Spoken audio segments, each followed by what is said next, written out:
1987 June 24 അർജന്റീനയിലെ റൊസാരിയോയിൽ ജനിച്ച മെസ്സിക്ക് പിറന്നാൾ മധുരം. ഇന്നും ത്രസിപ്പിക്കുന്ന മാസ്മരിക പ്രകടനം കാഴ്ചവെക്കുന്ന അതുല്യ പ്രതിഭാസം, റെക്കോർഡുകളുടെ രാജകുമാരൻ. ബാഴ്സയുടെ യൂത്ത് അക്കാദമിയായ ലാ മസിയയിൽ വാർത്തെടുത്ത പയ്യൻ പിന്നീട് പടവുകൾ ചാടിക്കയറിയത് അതിവേഗമായിരുന്നു. 13-ാം വയസ്സിലായിരുന്നു ബാഴ്സലോണയിൽ കളി തുടങ്ങിയത്. പിന്നീട് പ്രൊഫഷണൽ ഫുട്ബോളറുടെ ശരിയായ രൂപം നമ്മൾ മെസ്സിയിൽ കണ്ടു. ചാമ്പ്യൻസ് ലീഗിലും ലാ ലീഗയിലും നേടാവുന്നതിനപ്പുറം സ്വന്തമാക്കി.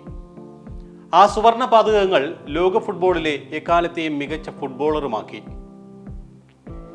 4 ചാമ്പ്യൻസ് ലീഗ് കിരീടങ്ങൾ, 10 ലാ ലീഗ കിരീടങ്ങൾ, 2 ഫ്രഞ്ച് കിരീടങ്ങൾ, കോപ്പ അമേരിക്ക, ലോകകപ്പ്, 7 ബാലൻ ഡിയോർ പുരസ്കാരങ്ങൾ.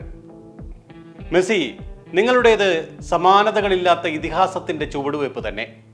താങ്കളുടെ ഡ്രിബിളിംഗ്, ബ്രില്യൻ ഫുട് വർക്ക്, അസാധാരണമായ പാസുകൾ, 90 മിനിറ്റ് ഞങ്ങൾക്കെങ്ങനെ കണ്ണെടുക്കാൻ കഴിയും?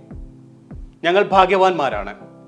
ലയണൽ ആൻഡ്രിയസ് മെസ്സി എന്ന ഗ്രേറ്റസ്റ്റ് ഫുട്ബോൾ ഓഫ് ഓൾ ടൈമിന്റെ കാൽപെരുമാറ്റം കാണാനായതിൽ പഴിയേറെ കേട്ടിട്ടുണ്ട്. പക്ഷേ വീണെടുത്ത് നിന്ന് ഉയർത്തെഴുന്നേറ്റവനാണ് മിശിക. വീഴ്ചയിൽ നിന്ന് ഉയർച്ചയിലേക്ക് എത്താൻ എന്ത് ചെയ്യണമെന്ന് മെസ്സിക്കറിയാം. ജീവിതം അത് നന്നായി പഠിപ്പിച്ചിട്ടുമുണ്ട്. അസാധ്യമെന്ന് തോന്നുന്നിടത്തു നിന്ന് ബാഴ്സയെയും അർജന്റീനയെയും മെസ്സി തിരിച്ചു കൊണ്ടുവന്നത് ആ പാഠങ്ങളിൽ നിന്ന് തന്നെയാണ്. ഇതിഹാസമെന്ന് നമ്മൾ വിളിക്കുമ്പോഴും പലപ്പോഴും മെസ്സിയെ പഴിച്ചിരുന്നത് സ്വന്തം രാജ്യത്തിന് കപ്പ് നേടി കൊടുക്കാത്തവനെന്നായിരുന്നു. എന്നാൽ ഖത്തർ ലോകകപ്പ് ഔട്ട് ഓഫ് നത്തിങ് എന്ന് മെസ്സി തെളിയിച്ചു. ബാഴ്സയിൽ നിന്നിറങ്ങി PSG-യിലെത്തിയ മെസ്സി അവിടെ നിന്നും വീണ്ടും ബാഴ്സയിൽ എത്തുമെന്നാണ് നമ്മൾ കരുതിയത്.